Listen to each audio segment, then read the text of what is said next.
ராவணனோடு நடந்த போரில் ஸ்ரீராமர் வெற்றி பெற்றதை அசோகவனத்தில் ராமரின் வருகைக்காக காத்திருந்த சீதா தேவியிடம் விரைந்து சென்று தெரிவித்தார் ஹனுமன்.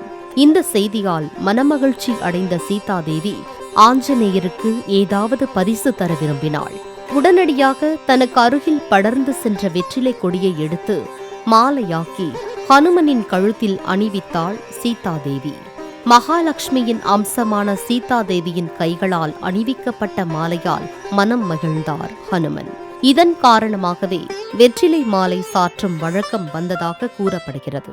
இதனால் சீதா தேவியை போன்று நாமும் வெற்றிலை மாலை அணிவித்தால் அதனால் மனம் மகிழ்ந்து நமக்கு ஹனுமன் வெற்றியை தருவார் என்பது நம்பிக்கையாக உள்ளது. பொதுவாகவே வெற்றிலை என்பது வெற்றியை தரக்கூடிய இலை என்பதால் அனைத்து விசேஷங்களிலும் முக்கியமான பொருளாக பயன்படுத்தப்படுகிறது.